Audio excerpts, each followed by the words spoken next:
오늘 또 이 동계올림픽 이야기를 한 번 더 해야 되겠습니다. 지난 몇 주 동안에 러시아의 소치에서 동계올림픽이 열렸습니다. 이 우승을 위해서 선수들이 정말 목숨을 걸고 뛰고 달리고 날아오르는 것을 보았습니다. 그래서 우승이 결정되면 선수들이 너무 기뻐서 정말 그 기쁨을 어떻게 표현할지 몰라서 막 안타까워하는 모습들을 보게 되는데, 어떤 선수들은 너무 좋아서 그 자리에서 껑충껑충 뛰는 것 같습니다. 어떤 선수들은 너무 감격해서 자국의 국기를 흔들고 경기장을 몇 바퀴씩 도는 것 같습니다. 또 어떤 선수들은 너무 기뻐서 동료들을 껴안고 하염없이 눈물을 흘리는 것을 보았습니다. 저는 개인적으로 이번에 가장 감동적이었던 장면이 하나 있었습니다. 물론 금요일날 대학부에게 말씀드렸는데, 여자 이 300m 쇼트트랙에서 심석희 선수가 이 앞서가던 중국 선수를 제치고 역전하는 장면이었습니다. 제가 이 심석희 선수를 금요일날 심석희 성도라고 말했습니다. 그래가지고 이제 대학부도 좀 웃었는데, 이 심석희 선수가 역전하는 모습을 보면서 정말 가슴이 얼마나 뭉클했는지 모릅니다. 정말 짜릿한 감동이었습니다. 그런데 저를 더 감동적으로 만든 것은 그 선수가 16살 밖에 안 된 고등학생이라는 사실을 알게 됐을 때입니다. 16살 밖에 안 먹은 고등학생이었다는 것입니다. 도대체 어린 학생이 어떻게 그런 두툼한 배짱과 강력한 괴력을 낼 수 있는가 하는 생각 때문에 더 감동적이었습니다. 여러분이 받은 구원에 대해서 하나님께 어떻게 반응하며 살고 있습니까? 구원에 대한 반응은 구원의 가치에 대한 이해와 정비례 한다고 생각됩니다. 자신이 받은 구원이 얼마나 크고 영광스러운 것인가를 아는 사람은 구원을 주신 하나님께 존재를 다해서 합당한 반응을 보일 것입니다. 그러나 구원의 가치가 얼마나 큰 것인가를 모르는 사람은 구원을 주신 하나님께 존재를 다해서 합당한 반응을 보이지 않을 것입니다. 실제로 구원을 받은 사람들 중에 존재를 다해서 반응하는 사람들이 있고 그렇지 않은 사람들이 있다고 성경은 말씀합니다. 그 대표적인 성경이 누가복음 17장인데, 이 17장을 읽어보면 어느 날 예수님이 한 촌에서 문둥병자 10명을 고쳐주신 사건이 기록되어 있습니다. 지금도 그렇지만 그 당시에 문둥병은 천형, 하늘에서 내린 벌이다 이렇게 인식되어 있고, 그것은 인간의 힘으로는 쉽게 고칠 수 없는 병이었습니다. 10명이 고침받고 다 돌아갔습니다. 근데 시간이 좀 지난 후에 그 중에 한 명이 다시 돌아와서 예수님의 발 앞에 엎드려서 살해했다, 감사했다 이렇게 기록이 되어 있습니다. 그때 예수님이 그 한 명의 살해를 받으시고 예수님이 이렇게 말씀하셨습니다. 그 9은 어디 있느냐? 똑같이 고침받았습니다. 똑같이 구원받았습니다. 똑같이 예수 그리스도의 은혜를 입었습니다. 9은 사라져버렸습니다. 그래서 예수님이 그 9은 어디에 있느냐고 물으셨습니다.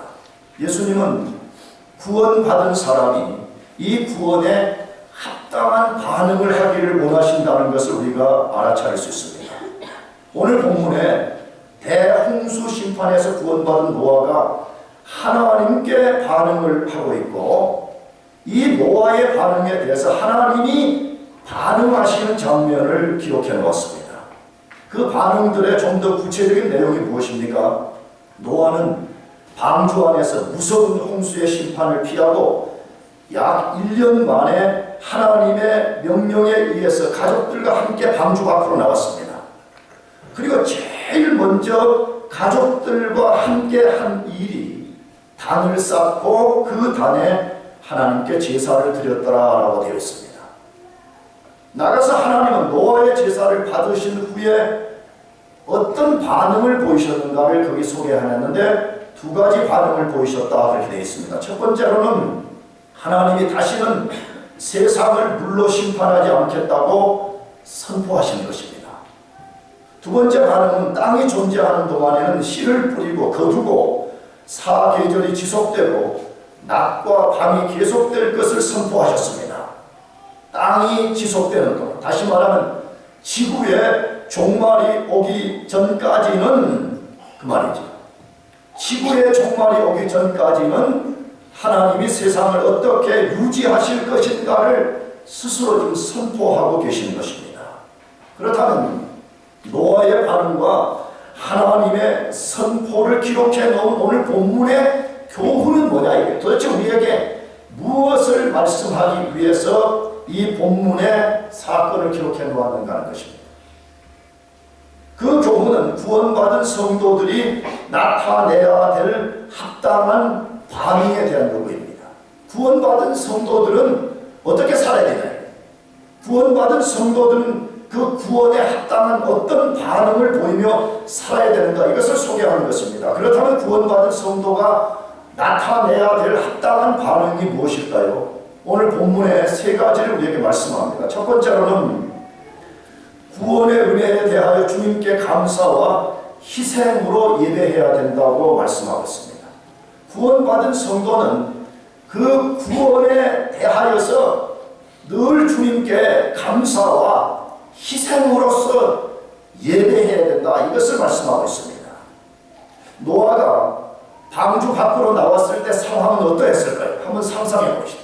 만약 여러분이 그 방주에 탔다가 방주 밖으로 나왔다면 그 나왔을 때의 방주 밖의 상황은 어떠했을까요? 아마 노아는 자신이 이전에 경험했던 세상과 완전히 다른 세상을 만나게 되었을 것입니다. 모든 땅은 처참하게 일그러져 있었을 것입니다. 지난번 설교 때도 말씀드렸지만 이 과학자들의 견해에 의하면 물론 정확하지는 않겠지만 지구가 상당히 좀 평평했다고 보는 거거든요. 그런데 홍수가 끝난 이후에 봤을 때 어떤 땅은 완전히 침식되어 버리고 반대로 어떤 부분은 완전히 융기되어 가지고 과거에 자기가 보지 못했던 그런 처참한 세상이 자기 앞에 나타나는 거죠. 산은 어떻겠습니까? 나무가 항구로도 보이지 않는 민둥산이었을 가능성이 굉장히 많습니다. 왜? 1년 동안 그 파괴적인 홍수, 그리고 온 세상이 물에 덮여 있었기 때문에 모든 식물들은 거의 죽었을 것입니다. 사방에는 사람의 시체와 짐승의 사체들이 나뒹굴고 있었을 것입니다. 여러분이 만약에 그 상황에 있다면 어떻겠습니까? 그런 상황을 접한 노아는 무슨 생각을 했을까요? 우리가 성경을 그냥 훅 읽으면 안 될 것 같아요. 때로는 우리가 그 상황에 돌아가서 만약에 나였다면 어땠을까? 혹은 성경의 이 인물들은 그 당시에 어떤 생각에 잠겼을까? 우리가 때로 상상해 보는 것이 필요합니다. 아마 노아는 무서운 대홍수와 같은 심판이 다시 오지 않을까 하는 두려운 마음을 가졌을 것입니다. 당장 자신과 가족들이 먹고 살 양식을 구하는 일에 뛰어들어야 되겠다는 생각을 했을 수도 있었을 것입니다. 그런데 오늘 성경에 보면 노아가 제일 먼저 한 일은 그런 일이 아니라고 말합니다. 두려움 속에 절망하고 있거나 먹을 것 찾으러 나갔다 라고 소개되어 있지 않습니다. 그가 제일 먼저 한 일이 뭐라고 말씀하지요? 8장 20절 우리 다 같이 읽어보겠습니다. 시작. 노아가 여호와를 위하여 단을 쌓고 모든 정결한 짐승 중에서와 모든 정결한 새 중에서 취하여 번제로 단에 드렸더니, 왜 노아가 방주에서 나와서 제일 먼저 양식을 구하지 않고 하나님께 제사 드리는 일을 했을까요? 그것은 삼척 동자도 성경을 제대로만 읽으면 알 수 있는 것입니다. 가공할 심판에서 구원해 주신 하나님의 은혜에 대해서 감사했기 때문입니다. 노아는 방주 안에 있어서 그 정말 가공할 홍수를 직접 보았는지는 몰랐지만 그가 홍수에 나온 이후에 그 홍수가 얼마나 파괴적이었고 얼마나 모든 것을 진멸시켜버렸는가를 두 눈으로 똑똑히 보았기 때문에 그 상황에서 구원받은 것에 대해서 감사하지 않을 수 없었던 것입니다. 앞에서 말씀드렸지만 방주에서 나온 노아의 생각을 괴롭히는 것들이 많이 있었을 것입니다. 뭐 먹어야지? 혹은 이 상황에서 내가 살아날 수 있을까? 혹은 홍수는 다시 찾아오지 않는가? 여러 생각들이 자기를 괴롭혔을 것입니다. 그러나 그런 것들이 자신을 가공할 심판에서 구원해 주신 하나님께 제사하는 것을 가로막지 못했습니다. 노아의 제사는 구원받은 성도들이 구원해 주신 하나님의 은혜에 어떻게 예배해야 될지를 잘 소개해 주고 있습니다. 노아는 어떻게 예배했다고 합니다. 노아는 오늘 살고 있는 구원받은 우리들에게 무엇을 조언해 주고 있습니까? 제일 첫 번째로 분명한 이유와 목적을 갖고 예배드렸다고 소개되어 있습니다. 노아가 제사한 이유와 목적이 방금 읽은 8장 20절에 뭐라고 말씀되었죠? 노아가 누구를 위하여서? 여호와를 위하여라고 되어 있습니다. 아주 분명합니다. 왜 자기가 닭을 쌓고 거기에 번제를 드렸는가를 분명하게 소개하는데 그것은 자기 자신을 위해서 드리는 것이 아니라고 합니다. 오늘 얼마나 많은 예배자들이 자기 자신을 만족시키기 위해서 예배하는지 모릅니다. 그래서 예배를 평가합니다.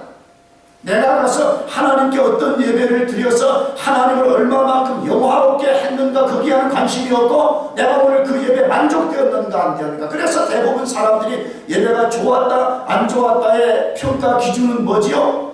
내가 만족되었냐는 것입니다. 나를 만족시켰냐. 오늘 설교자가 오늘 찬송하는 사람들이 오늘 성가대가 나를 만족시켰냐는 것입니다. 노아는 그렇게 말하고 있지 않습니다. 노아는 누구를 위해서 드렸다고요? 여호와를 위하여 예배했다라고 분명하게 소개하고 있습니다. 이 속에 뭐가 들어있습니까? 하나님께서 자신을 나뒹구는 시체처럼 죽음에 처하게 하지 않고 가공한 심판에서 구원해 주시고 새로운 시대를 열어주시고 그 새로운 시대에 발을 딛고 살게 해주신 그것이 감사해서 예배했던 것입니다. 여러분, 우리가 예배하는 이유와 목적이 어디 있습니까? 그것은 아무리 많은 변설을 늘어놓는다고 해도 우리의 예배의 이유와 목적은 하나님을 위해서 드리는 것입니다. 믿습니까? 하나님 위해서 하는 것입니다. 설교자가 설교하는 것도 무슨 자기 설교 잘한다고 자랑하는 것이 절대 아닙니다. 찬송 부르는 사람 특히 마찬가지죠. 우리가 하나님께 예배하는 것은 하나님을 위하여서 하는 것입니다. 왜? 하나님께서 베풀어 주신 은혜, 하나님께서 베풀어 주신 구원, 하나님께서 베풀어 주신 놀라운 자비, 이것 때문에 우리가 하나님을 예배하는 것입니다. 노아는 또 하나의 예배의 교훈을 어떻게 소개하고 있어요? 가장 깨끗하고 귀한 것으로 드렸다라고 소개되어 있습니다. 18장 20절에 모든 정결한 짐승 중에서와 모든 정결한 새 중에 취하여 라고 소개되어 있습니다. 물론 이것은 하나님이 방주에 오르기 전에 너가 이러이러한 것들을 준비하라 명령을 따라서 준비한 것들이죠. 그러나 그 중에서 아무거나 드릴 수 있습니다. 방주 안에서 그냥 아무거나 취해다가 하나님께 제사할 수 있습니다. 그러나 노아는 그렇게 하지 않고 그 중에 가장 정결한 짐승, 그 중에 가장 정결한 새 중에서 취하여서 하나님께 예배를 드렸더라 그렇게 되어 있죠. 가장 정결한 것, 다른 말로 하면 그 중에 가장 귀한 것입니다. 왜 그렇게 하는 것입니까? 하나님이 베풀어 주신 구원의 은혜를 깨달았기 때문에 그렇습니다. 누구든지 그렇게 돼 있어요. 구원의 은혜를 깨달은 만큼만 하나님께 헌신할 수 있습니다. 저는 이걸 잘 안 믿는 사람이에요. 내가 성경을 많이 알고 어쩌고 저쩌고 하는데 하나님께 예배하는 태도, 다시 말하면 가장 정결하고 가장 귀한 것을 드리지 않는 사람들은 자기 의를 위해서 그러는 거예요. 내가 이만큼 성경 많이 안다, 내가 이만큼 교회에 대해 시스템을 안다고 다 자기 자랑하는 것이에요. 그러나 진짜 구원의 은혜가 무엇인가를 깊이 이해하는 사람은 누구든지 노아와 같이 가장 깨끗한 것으로, 가장 귀한 것으로 예배하기를 사모하게 되어 있습니다. 왜? 아까 말씀드렸잖아요. 구원의 이해를 깊이 하는 만큼만 인간은 거기에 반응하게 되어 있기 때문에 그런 것입니다. 가장 깨끗한 것, 가장 귀한 것으로 예배했습니다. 세 번째로 노아는 바른 정신으로 드렸다라고 소개되었습니다. 노아가 제단에 드린 제사의 종류가 무슨 제사라고 되어 있죠? 거기 노아가 여호와를 위하여 단을 쌓고 모든 정결한 짐승 중에서 모든 정결한 새 중에서 취하여 뭘로 드렸어요? 번제로 단에 드렸더라, 그렇게 되어 있습니다. 물론 창세기에는 이 번제가 최초로 나오는 단어였죠. 그러나 오경 전체를 읽어보게 되면 이 번제가 어떤 번제인지를 아주 분명하게 소개하죠. 대표로 레위기서를 읽어보게 되면 이 번제는 그것이 새가 되든 혹은 어떤 짐승이 되든 그것들의 살을 각을 뜨는 거죠. 손바닥만하게 각을 떠가지고 그것을 이 제단, 불태우는 제단 위에 올라가지고 완전히 사르는 거죠. 완전히 채가 되도록 완전하게 불살라서 드리는 제사를 번제라 그렇게 말하는 거죠. 그럼 이 번제의 핵심적 메시지는 뭐죠? 감사와 희생입니다. 내가 하나님께 죄 용서받고 내가 하나님 앞에 구원받고 이 한 모든 것에 감사와 더 나아가서 그 제물이 제가 되는 것처럼 내가 하나님 앞에 철저히 희생하고 내가 앞으로 하나님 앞에 헌신해서 살겠습니다. 내가 앞으로 계속해서 홍수는 비록 끝났지만 의로운 백성으로 순종하며 살겠습니다 하는 결심의 예배를 드린 것입니다. 노아는 분명히 우리가 상상하기도 어려운 옛시대 사람이 틀림없습니다. 옛시대의 방법으로 제사를 드렸습니다. 그러나 노아의 제사는 오늘날 구원받은 성도들이 구원을 주신 하나님께 어떻게 반응할 것인지를 완벽하게 소개한 것입니다. 방주에 나와서 제일 먼저 한 것이 하나님을 예배하는 것입니다. 나는 그래서 여러분에게 도전합니다. 우리 그리스도인들은 인생에 방주들이 많이 있어요. 한 주간이라는 방주를 우리가 살다가 이제 방주 밖으로 나오는 날이 어쩌면 주일입니다. 주일. 한 주가 시작되는 첫 시간, 방주 밖으로 첫 발을 내디디는 순간에 하나님을 예배했듯이 우리는 이 한 주를 예배로서 시작하는 것입니다. 할렐루야. 하루도 그럴 거예요. 할 수만 있으면 하루를 그냥 일어나가지고 컴퓨터 켜고 여기 뭐 이상한 거 보고 왜 그렇게 하루를 시작하라고 그러죠? 왜 여러분의 그 고귀한 영혼을 왜 그런 것들로 더럽히면서 하루를 시작하라고 그러죠? 하루라는 방주에 문을 탁 나서는 그 순간에 제일 먼저 노아와 같이 하나님을 예배하고 시작하는 것입니다. 여러분, 이것보다 멋지고 아름답고 거룩한 일이 어디 있습니까? 나가서 그러는 거예요. 여러분, 이번 학기가 딱 끝나면 제일 먼저 하나님께 예배로서 감사를 표하는 것입니다. 여러분, 한국 돌아왔다가 방학 끝나고 여기 딱 돌아오면 제일 먼저 이상한 것부터 하지 말고 노아와 같이 하나님께 예배함으로써 긴 방학을 지켜줬습니다.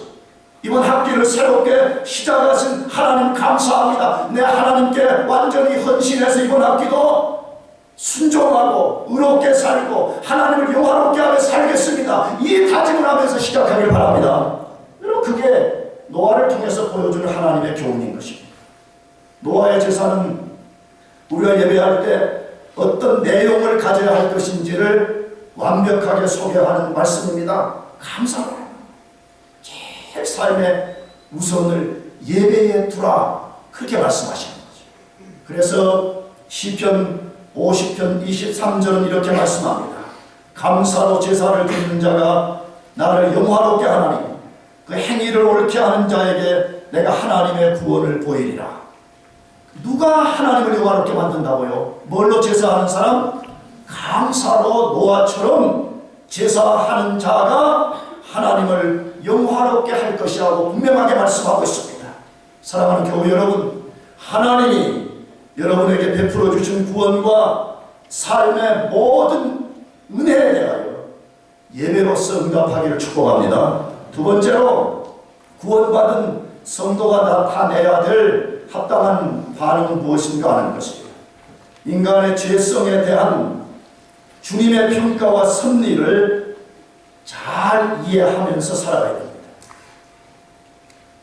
죄에 대해서 인간들이 평가하는 거 말고만 해요.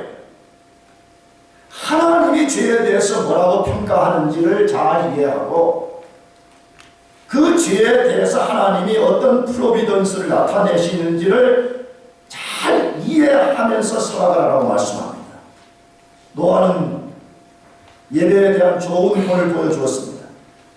방주에서 나와서 어려운 상황임에도 불구하고 그 상황에 지배당하지 않고 제일 먼저 하나님이 베풀어 주신 은혜를 제사로 응답하는 것입니다. 하나님은 그렇게 제사하는 노아의 제사를 받으셨다라고 되어 있습니다. 여러분 잘 기억해야 됩니다. 우리가 주일날 이렇게 나와서 그냥 예배한다고 하나님이 다 받으시는 거 아니라고 성경 말씀합니다. 하나님이 받으시는 예배가 있고 받지 않으시는 예배가 있다고 말합니다. 그렇다면 하나님이 노아가 드린 제사를 받으셨다라는 것이 어디에 나와 있습니까? 18장 21절을 다 같이 읽어보겠습니다. 여호와께서 그 향기를 흠양하시고 그 중심에 이르시되 내가 다시는 사람으로 인하여 땅을 저주하지 아니하리니 이는 사람의 마음에 계획하는 바가 어려서부터 악함이라 내가 전에 행한 것 같이 모든 생물을 멸하지 아니하리니. 뭐 잘못됐어요? 뭐 18장에 그랬거든. 내가 잘못 적은 미안해. 요즘 내가 이거는 저의 치명적인 실수입니다. 근데 제가 눈이 요즘 안 좋아져가지고 이게 타이핑을 하면 이게 잘 보이질 않아가지고 근데 너무 여러분 기분 나빠하지 말아요. 실수할 수도 있어요. 그것 때문에 설교 안 들을 거예요? 그러진 않죠? 그럼 제가 다시 읽어드리겠습니다. 내용은 맞아요. 역시 우리 시선은 충성된 종이에요. 내가 보낸 그대로 했거든요. 약간의 이제 내 책임을 시선한테 떠넘기는 거지. 비겁하게. 다시 읽어드릴게요. 8장 21절입니다. 여호와께서 그 향기를 흠양하시고 그 중심에 이르시되 내가 다시는 사람으로 인하여 땅을 저주하지 아니하리니 이는 사람의 마음에 계획하는 바가 어려서부터 악함이라 내가 전에 행한 것 같이 모든 생물을 멸하지 아니하리니. 노아가 올린 번제를 하나님이 받으셨다는 표현이 뭐지요? 뭐 했다고요? 흠향하셨다라고 소개되어 있습니다. 이 흠향은 번제를 하나님이 받으셨는지 받으시지 않았는지를 표현하는 단어입니다. 이 번제는 히브리어 단어로 올라라는 단어를 썼는데 올라는 이 제물을 다 태우면 그 향기가 제물에 그 태운 향이 위로 올라가잖아요. 우리말도 올라가듯이 히브리어도 올라가 돼서 올라. 그래서 하나님이 그 예배를 받으셨다는 인간 표현이 뭐냐? 그 올라온 제물의 향을 하나님 이렇게 마셨다 그런 뜻을 갖고 있어요. 그것이 하나님이 예배를 받으셨다는 거예요. 근데 만일 하나님이 예배를 받지 않으시면 흠양하지 않는 것입니다. 하나님이 오늘도 그렇습니다. 우리 예배를 받으실 때에 물론 우리 예배가 구약같이 냄새를 피우는 것은 아니지만 구약 용어로 하면 어떤 사람의 예배는 흠양하지만 어떤 사람의 예배는 하나님이 흠양하지 않는다는 것을 기억해야 되는 것입니다. 하나님은 노아의 예배를 흠양하신 후에 하나님께서 자신의 뜻을 드러내 주셨습니다. 놀랍습니다. 예배는 그래서 굉장히 신비로운 것입니다. 성경을 잘 읽어보세요. 하나님께 합당한 예배를 드리면 하나님이 항상 거기에 자신의 은혜를 부어주시든지 아니면 자신이 앞으로 행하실 비밀한 뜻을 드러내 보여준다는 거예요. 그래서 과거에 우리 선배들은 예배의 성공자는 인생의 성공자가 되고 예배의 실패자는 인생의 실패자가 된다고 말하는 거예요. 근데 오늘날 참저 예배가 하나님 여호와를 위하여 드리는 예배가 아니라 자기를 만족시키는 예배가 돌아가 버리기 때문에 하나님이 그 사람의 예배를 받지 않으실 뿐만 아니라 예배를 드리는 것도 예배 속에서 하나님이 가지신 비밀한 것을 보여주지도 않고 하나님이 비밀한 것을 들려주시지도 않는다는 사실인 것입니다. 하나님은 노아의 제사를 받으신 것으로 끝내지 않았습니다. 자신이 이 세상을 어떻게 컨트롤할 것인가, 어떻게 승리할 것인가에 대한 비밀을 나타내 주셨습니다. 그 비밀이 무엇입니까? 다시는 대홍수로서 세상을 심판하지 않으시겠다는 선언입니다. 심판하지 않겠다. 다시는 홍수와 같은 방법으로 세상을 심판하지 않으신다는 것입니다. 홍수라는 수단과 홍수로서 인간과 땅을 괴멸시키고 파괴시켰던 것처럼 하지 않겠다고 선언을 하신 것입니다. 왜 하나님이 그렇게 하지 않으시겠다고 선언을 하신 것일까요? 실제로 인류의 역사를 보면 하나님은 심판을 했습니다. 우리가 앞으로 창세기 11장을 읽으면 만나겠지만 하나님은 인간이 바벨탑을 쌓을 때 심판으로서 그 바벨탑을 무너뜨려 버렸습니다. 창세기를 읽어보게 되면 소돔과 고모라가 성적으로 아주 타락하게 될 때 하나님께서 그 소돔성을 불로써 멸망시킨 적이 있었습니다. 근데 왜 하나님께 다시는 홍수로 심판하지 않겠다고 선언하시는 것인가 하는 것입니다. 홍수의 심판으로는 인간의 근본적 상태를 바꿀 수 없기 때문에 그렇습니다. 그렇다면 인간의 근본적 상태가 무엇이라고 소개합니까? 방금 읽었던 8장 21절에 보면 마음에 계획하는 바가 어려서부터 악함이라 하게 되어 있습니다. 여러분, 이것이 인간의 식상입니다. 어려서부터 마음에 계획하는 바가 악하다. 마음에 계획하는 바가 어려서부터 악하다. 어려서부터 악하다. 무슨 말을 지금 하고 있어요? 인간은 태어나서 이성을 감지하고 사용할 때부터 인간 속에 내재된 악이 발동하기 시작해서 악을 드러내는 성향을 갖고 있다는 것입니다. 왜 인간은 어려서부터 악한 것입니까? 원죄 때문에 그런 것입니다. 오리지널 신, 이것 때문에 어려서부터 악한 것입니다. 인간의 대표자인 아담이 죄를 범했고 아담 안에 내포된 모든 인간에게 그 죄가 전가된 것입니다. 모든 인간은 원죄의 영향 아래에 있다는 것입니다. 그런데 원죄를 부정하는 사람들이 기독교 2000년 역사 동안에 있었습니다.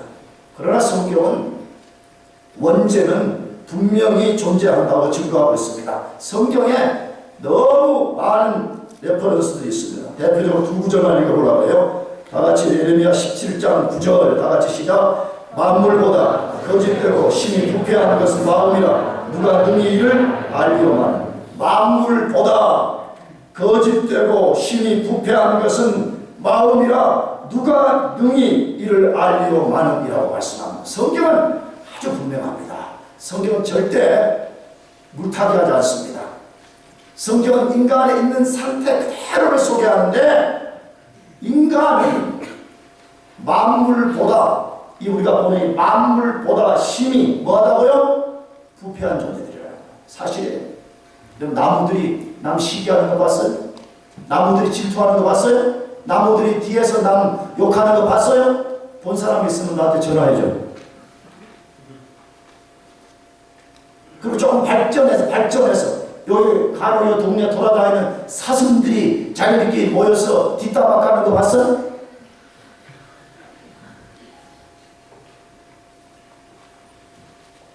한 사람 그냥 도마 위에 올려놓고 난도질 치는 거 봤어? 그럼 더 발전해서 우리가 흔히 개, 돼지 같은 인간이라고 막 그러는데 개, 돼지들이 모여가지고 우리처럼 수군거리고 뒷담화하는 거 봤어? 이 만물 중에서 시기와 질투와 미움과 사이하는 존재는 인간인 것입니다. 그래서 성경은 인간은 만물보다 심히 부패한 마음을 가지고 있다고 분명히 말씀합니다. 여러분, 여기에 해당되지 않는 사람이 누가 있습니까? 여기에 있는 목사? 아닙니다. 만물보다 힘이 부패한 마음을 갖고 있는 것이 우리 모두의 모습이 아닙니까? 어떻게 이것을 부정할 수가 있는 것입니까? 나가서 로마서 3장 10절 이하입니다. 다 같이 읽어보겠습니다. 시작. 기록된 바 의인은 없나니 하나도 없으며 깨닫는 자도 없고 하나님을 찾는 자도 없고 다 치우쳐 한 가지로 무익하게 되고 선을 행하는 자가 없나니 하나도 없도다. 이것은 하나님의 관점에서 지금 말씀하는 거예요. 인간끼리는 뭐 조금 더 선하고 덜 선하고 하는 것이 있지만 절대자이신 하나님의 관점에서 볼 때 의인은 아무도 없다는 것이에요. 심지어 자기가 죄인인 것을 깨닫고 자기 스스로 하나님을 찾는 사람도 아무도 없다는 것이에요. 선을 행하는 사람이 한 사람도 없다고 말씀하는 거죠. 이 말씀을 자꾸 놀라운 거예요. 우리가 예수 믿게 된 것, 무슨 우리가 잘 믿어서 된 것, 천만의 말씀입니다. 성경에 뭐라고 말했어요? 아무도 깨닫는 자도 없고 하나님을 찾는 자도 없다고 되어 있습니다. 우리 스스로는 깨달을 수도 없고 우리 스스로는 하나님을 찾아 나설 수도 없었던 것입니다. 그럼 우리가 어떻게 예수 그리스도를 믿어서 하나님의 백성이 되는 것입니까? 고린도전서 1장에 보게 되면 하나님이 우리를 콜링 불러주셔서 우리가 복음을 듣고 복음에 소개된 예수 그리스도를 믿을 때 성령이 우리 속에 인을 쳐주셔서 우리가 하나님의 백성이 된 것입니다. 믿습니까? 인간은 죄로 인해서 스스로 하나님을 찾아 나설 수도 없는 존재, 하나님의 절대 기준에 합당한 선을 행할 수 없는 존재라고 선포하고 있습니다. 그렇다면 왜 모든 인간은 어려서부터 마음의 생각이 악하고 하나님 보시기에 선을 행하는 자가 하나도 없게 되었습니까? 그 이유는 인간의 대표자인 아담과 연합되어 아담의 죄에 가담했기 때문입니다. 모든 인간의 대표자인 아담과 연합이 되어서 하나님이 그 아담과 언약을 맺고, 그래서 그 아담과 언약 안에 있는데 아담의 언약을 깨뜨릴 때 모든 인간은 깨뜨려진 언약, 다시 말하면 죄 가운데 떨어진 것입니다. 그래서 아담의 죄가 모든 사람에게 전가가 되어서 모든 사람은 원죄를 갖고 있고 원죄 때문에 만물보다 심히 부패한 마음을 가지고 있고 생각하는 것이 항상 어려서부터 악한 것입니다. 장가하는 사람 모르겠지. 결혼해가지고 아이 놓고 해봐. 아이를 얼마나 정말 글쎄 천사 같아. 나 천사를 본 적이 없지만 뭐 남들이 말하기 진짜 천사 같아. 얼마나 이쁘고 착하고. 내가 말했지. 나도 지금 아들만 둘이 키우는데 아들만 둘이 키우면 뭐 조금 힘든 것도 솔직히 있어. 근데 내가 그래도 어렸을 때 그 아이들 둘이 발을 내가 입에 다 넣었어. 이렇게 내가 다 넣었어. 그걸 내가 사진으로 안 남겨놓은 게 한인데 그걸 보여줘야지 내가 얼마나 사랑했는지를 보여줬습니다. 근데 여러분 조금만 점점 좀 커봐요. 어렸을 때부터 악한 것이 드러납니다. 나 여기 성경 어디 있는 거지? 그러니까 보면 이 안에 한 군데 막 볼펜치로 막 엉망으로 돼 있는 데 있어. 이게 뭐냐면 우리 큰애가 둘째 어렸을 때 내가 성경에 볼펜으로 하고 막 이거 그려놔버린 거예요. 아니 신성한 성경에다가 말이에요. 막 볼펜으로 갖고 막 긁어놨어. 그것도 좀 찢어놨어요. 물론 우리 아이들 그때 난 성경을 때 날 볼펜으로 성경에 이렇게 줄을 치는 습관을 가지고 하니까 애들이 아빠가 그렇게 하니까 자기도 해도 된 줄 알고 와 친 거예요. 그러나 그것은 어렸을 때 마음이 악해서 그런 거예요.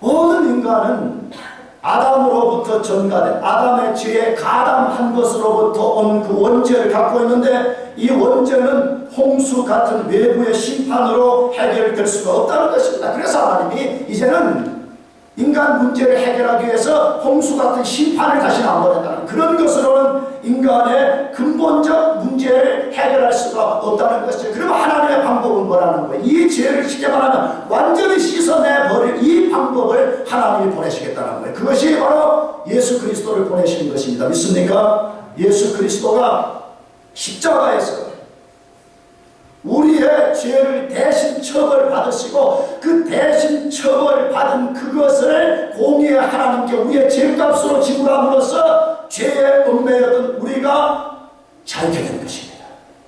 그래서 하나님이 이제는 홍수의 방법이 아니라 하나님의 아들 예수 그리스도를 보내서 우리 죄를 담당하게 하시고 우리를 그 속에서 건져내시려 하는 것 때문에 더 이상 홍수와 같은 심판으로 하지 않겠다고 선언하신 것입니다. 그러므로 구원받은 성도는 우리 인간들 속에 있는 죄의 사악성을 보는 것이 필요합니다. 저는 제가 예수를 믿어서 알게 된 것은요, 무슨 예수 믿는 교회 다니면서 부자 되는 것을 목표, 와서 노래나 부르면서 그냥 감정적으로 흥분하는 것, 그게 핵심이 아닙니다. 구원받은 성도의 핵심은 이 죄의 사악성을 보는 눈이 필요합니다. 성경을 잘 보세요. 내가 언제 말씀드렸어요. 로마서라는 위대한 닥트린을 기록한 성경을 보면 로마서가 16장으로 되어 있는데 1장은 서론이고 거기 3장에 할애된 것이 전부 다 인간의 죄에 대해서 다뤘습니다. 바울이 이제 복음을 본격적으로 설명하기 전에 인간의 죄를 다루는데 한 절이 아니라는 거예요. 몇 장으로 썼다고요? 3장이나 썼어요. 왜 그러는 거예요?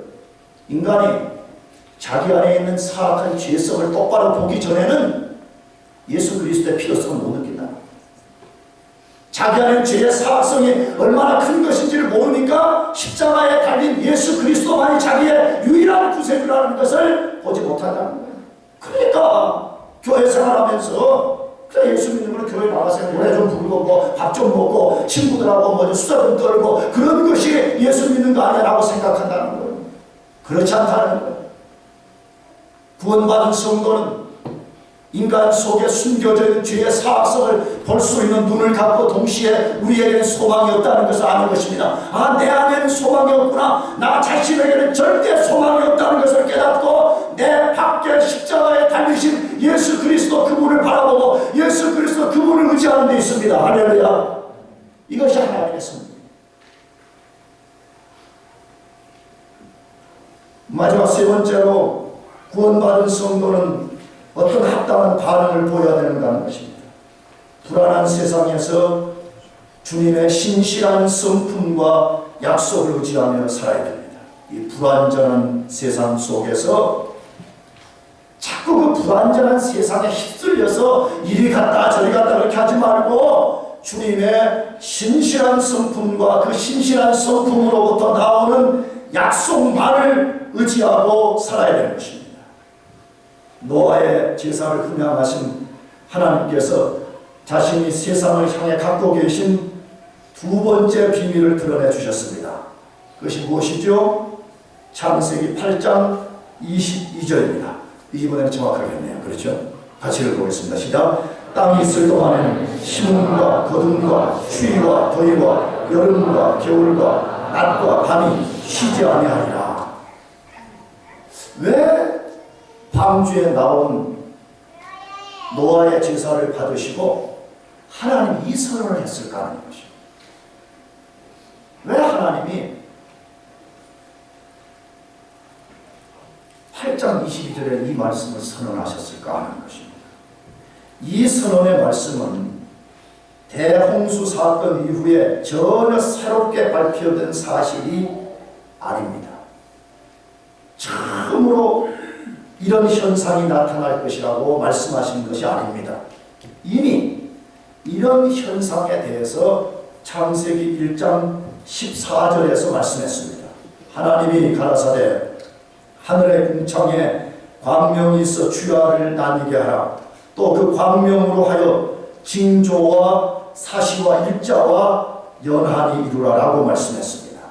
분명히 하나님이 창세기 1장 14절에서 말씀하셨어요. 그렇다면 대홍수 심판 후에 왜 다시 창세기 8장 22절에서 이 말씀을 하셨는가 하는 것입니다.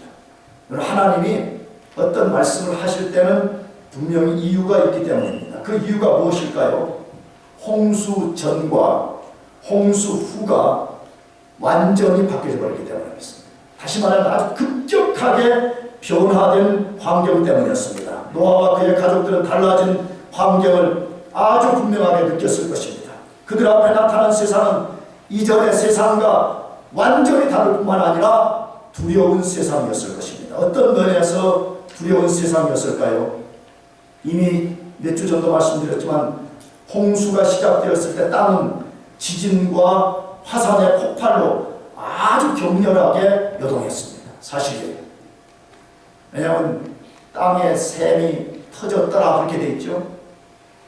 이 창조를 지지하는 과학자들의 이야기를 들어보면 땅이 약 16m 아래의 과거에 어마어마한 약 1.6km 두께의, 여기 봐요, 집중해요. 1.6km 두께의 물층이 땅속에도 존재했다는 거죠. 그래서 성경에는 기품의 샘이 터졌더라. 창세기 그렇게 되어 있죠. 여러분, 그 기품의 샘을 터뜨리려면 뭐가 필요하죠? 지구의 쉐이킹이 필요합니다. 다시 말해 쉽게 말하면 지진이 필요하다 이거예요. 지진을 하려면 하나님이 지구를 흔들든지 뭐 다양한 방법을 써야 될 거 아닙니까? 그래서 홍수가 일어나면서 기품의 샘이 터졌을 때 아주 그냥 스무스하게 터진 것이 아님을 우리가 추론할 수가 있습니다. 아주 땅이 격렬하게 흔들리면서 무서운 공포가 찾아왔을 것입니다. 방주에 탄 노아와 그의 가족들이 충분히 그 공포를 느낄 수 있었을 것입니다. 하늘의 창은 열려서 쏟아붓는 비가 쏟아붓는 비입니다. 그냥 가랑비처럼 내린 것이 아니라 좀 과장하면 폭포수와 같은 비가 쏟아져 내린 것입니다. 노아와 그의 가족들이 비록 방주 안에 있었지만 그 쏟아지는 비와 동반된 공포를 충분히 감지했을 것입니다. 홍수가 끝난 후에 방주에서 나왔을 때 지구를 감싸고 있던 물층은 사라져버렸고 태양은 과거에 전혀 다른 아주 강렬한 빛이 비쳤고 그 빛을 그들은 느끼면서 이 빛은 과거에 우리가 받았던 빛과 다르다는 것을 알았을 것입니다. 땅은 홍수로 일그러져 있고 거대한 수압에 의해서 어떤 것은 상상하기 어렵게 침식과 융기를 만들어내서 그것을 보는 노아의 식구들을 아주 두렵게 만들었을 것입니다. 홍수 심판 전에 경험했던 온화했던 사계절은 사라져버렸습니다. 여름은 매우 덥고 겨울은 빙하기와 같은 아주 추운 그런 겨울이 찾아왔을 것입니다. 노아와 그의 식구들은 너무 급격하게 변화된 환경 때문에 심히 두려웠을 것이고 심히 큰 염려 가운데 빠졌을 가능성들이 있었습니다. 한마디로 말하면 자신들이 전혀 예측할 수 없는 환경들이 자기들 앞에 펼쳐졌기 때문에 그런 것입니다. 여러분, 그때 노아에게 무엇이 필요하겠습니까? 노아에게 필요한 것이 무엇이겠습니까? 이 불완전한 세상, 너희 앞에 펼쳐진 이 불완전한 세상에 대한 하나님의 약속이 필요했던 것입니다. 그래서 하나님께서 노아에게 약속을 주신 것입니다. 심판으로 급격한 변화가 찾아와서 이전과 전혀 다른 세상이 되어서 불완전한 세상이지만 여전히 파종하고 결실하고 여전히 사계절이 계속될 것이고 낮과 밤이 지속되게 할 것이라고 약속하신 것입니다. 하나님의 자비지요. 불안과 염려와 두려움 속에 빠져있는 그들에게 하나님이 자비를 베풀어 주신 거예요. 이 세상이 앞으로 안정될 것이다. 비록 홍수 전과는 완전히 다른 세상이지만 여전히 파종하고 결실하고 여전히 사계절이 찾아오고 여전히 낮과 밤이 지속될 것이라고 노아에게 말씀해 주신 것입니다. 이 약속은 오늘 우리로 하여금 하나님의 신실한 성품과 약속을 붙들려 하는 도전이기도 합니다. 왜 그렇습니까? 이 세상은 점점점 갈수록 요동하고 점점점 갈수록 불안전해지는 그런 세상입니다. 점점 보잖아요. 기상이변이 온다, 뭐 어쩐다, 자꾸 그래서 인간들이 두려움을 갖습니다. 그러나 이러한 때 우리는 하나님의 약속을 꼭 붙들어야 됩니다. 왜? 하나님이 약속했습니다. 비록 세상이 요동하고 불안전하지만 파종하고 결실하고 사계절이 지구 종말이 올 때까지 계속 이어질 것이고 나아가서 낮과 밤이 계속될 것이라고 하나님이 약속했는데 지금도 그것이 그대로 되어 있습니다. 우리가 오늘 낮이 되었기 때문에 이거 예배하는 거 아니에요? 또 밤이 찾아오는 것 무엇이에요? 우리가 그것을 보면서 하나님의 신실한 말씀이 그대로 이루어지고 있다는 것을 우리가 붙들라는 것이에요. 그래서 우리 삶이 때로는 어렵고 참 불안해 보이고 불안정해 보이는 상황들이 펼쳐 보이지만 우리가 신실한 하나님의 성품과 하나님의 약속만을 붙들고 신앙생활하라. 이것이 오늘 우리의 교훈인 것입니다. 사랑하는 성도 여러분, 우리가 붙들어야 되는 것은 하나님의 신실한 약속입니다. 믿습니까? 그래서 이사야서 55장 11절은 말씀합니다. 다 같이 읽어보겠습니다. 시작. 내 입에서 나가는 말도 헛되이 내게로 돌아오지 아니하고 나의 뜻을 이루며 나의 명하여 보낸 일에 형통하리로다. 하나님이 한번 입에서 말씀을 발하시면 반드시 그 말씀대로 이루어진다라고 말씀합니다. 여러분이 꼭 하나님의 말씀을 의지하고 이 불안정한 세상에서 하나님께 합당한 반응을 하고 살기를 축복합니다. 기도하겠습니다.